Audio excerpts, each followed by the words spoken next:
Tani, unë dua të jap disa argumente.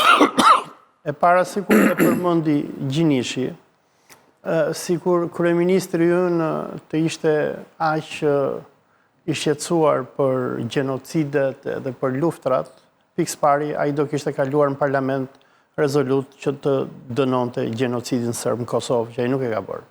E ka bërë, si jo. E dyta është që duke shpallur... Jo, nuk mundesh me vazhdu, e ka bërë. Jo genocidin, po ka pas rezolut. Njohen e genocidit. Rezoluta fundit që bëri... Po se kemi bërë na mor burr. Jo, që propozoi... Po na si Kosovë s'kemi mujt me bërë.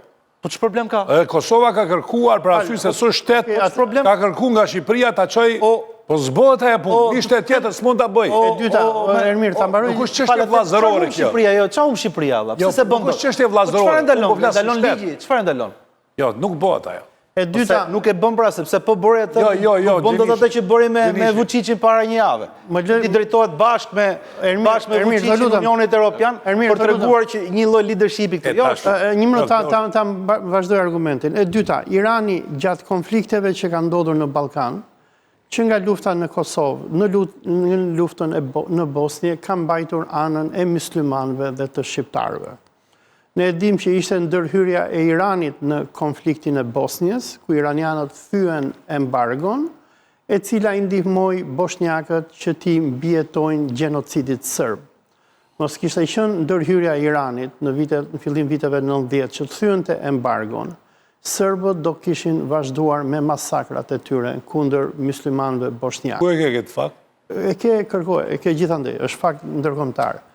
Kur nisën bombardimet e NATO-s në ish Jugosllavi në 1999, ndërsa Irani qëndroi në krahun e shqiptarëve musliman, asnjëherë. Qeveria e asnjëherë. Ka qëndruar. Jo, asnjëherë. Ka qëndruar Jo, nuk vazhdon tutje. Asnjëherë, mos jap informacion pa bum. Ta mbaroj.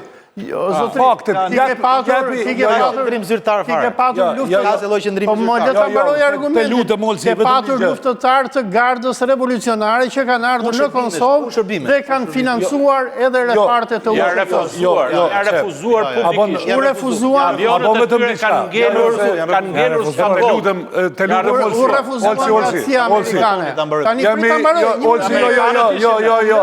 Amerikanët unë ta jap argumentin kur ti analizon diçka. Po më le të mbaroj. Jo, të lutem, nuk mundesh kur ti e jep një informat të gabuar pa referencë. Çfarë po ta tregoj ti? Kush është informata? Se unë jam pjesëmarrës i këtyre ngjarjeve. Cila është informata? Çfarë po ta tregoj? Në vitin 1997, mas takimit me State Departmentin ose me themi te njerëzve të CIA-s në Tiranë me UÇK-n, gjëja e parë, një pika e parë që është kërkuar, asnjë takim me organizma iranian dhe të arabisë. Se CIA amerikane bën vetëm një gjë. Fotografia e parë që ka dalë. Pra, iranianët kanë ardhur të ndihmojnë kosovarët. Iranianët kanë ardhur të ndihmojnë kosovarët. Jo, asnjëherë. Në një kohë kur ministri i jashtëm izraelit e asaj kohe Ariel Sharon publikisht mbështeste Benjamin Netanyahu dhe protestoi kundër departamentit të shtetit amerikan, duke i dënuar ata dhe tha ndërhyrja e Amerikës do ta mbaroj idenë Batoni, por ndërkohë ke tre të ftuarit, Olsi që po thonë që ky është një mashtrim. Nuk është mashtrim. Po ta thonë tre, njohësit iranianët kanë ardhur që të ndihmojnë Kosovën. Ka njohës më të mirë të Kosovës se këta. Janë refuzuar nga amerikanët. Jo, dhe nga UÇK-ja. Po shumë mirë që ka refuzuar, pse duhet ta refuzoni. Dhe nga disa deg të UÇK-s, sepse amerikanët nuk donin që konflikti këtu të bëjë si në Bosnjë. Ata donin që ta kishin në kontroll lëvizjen shqiptare. A di si po flet ti? Si po flet sikur me qenë me iranian atje në mal, edhe i ke pa duke u refuzuar ose duke qenë prezent. Po jo më burr. Me gjitha të, të kjo pik, unë s'po thëmë që ndodhë në Malezi, se e di ma mirë se une. Por unë jam pjesëmarrës direkt i këtyre qëra. Kur po flasë direkt, do me thënë, unë nuk guxoj me gabu, edhe nuk guxoj me të lanë ty me gabu në këtë pik. Se ka hap njëri këtë tezë. Se jam prezent, Po mos isha prezent, më largon nga studio, folë Po ju sa po e pranuat më që iranianët erdhen për të ofruar ndim dhe nuk i lanë amerikanët. A e pranuat të gjë? More, A e pranuat? As kosovarët thotë. Asur QK-ja direkt. Asur QK-ja thotë. Disa dek të UÇK-s. Ka pasur komandant të UÇK-s që kanë bashkëpunuar me iranianët. Asni. Okej, ta vazhdoj argumentin për... Unë s'me vazhdu argumentin kur e thut për vërtet. Shefi Shikut. Tritan Goxha e ka thënë që ka qenë komandant në UÇK. Okej, A ka vënde... ta vazhdoj argumentin e... Falë Olce edhe një minutë, lutem. Me qenë se edhe fetarizohet dhe s'kemi ku të shkojmë. Ka i dallim në Bosnja. Ju thatë që në Bosnja ka qenë i angazhuar i Irani. Po, është e vërtet i ka qenë i angazhuar me shërbime, së është edhe i fuqishëm. Por, në emër të fesë në Iran, ato që shkuan ishin grupet selefiste, sunite. Nuk ka pas asnjë grup shiit në Iran, që ta pranojmë dhe këtë pjesë. Dhe kjo në një farë mënyrë, në Bosnjë po flasim. Ka patur. Dhe kjo në një farë mënyrë krijoi një shuplag Bosnjës pas përfundimit luftës, sepse leadershipi i Bosnjës filloi të kishte një afeksion për shkak të kësaj marrëdhënie që u krijuar, për kësaj këtyre gjërave dhe u la bosh. Dhe sot Bosnja në një farë mënyrë është bosh, ndoshta në shumë analiza edhe për kësaj qase që patëm gjatë luftës, sepse në vend që qëndroheshin nga nacionalizmi, ke shteti modern, ke angazhimi për Unionin Evropian, retorika e leadershipit Bosnjës pas luftës ka qenë retorikë shumë religjioze. Apo jo?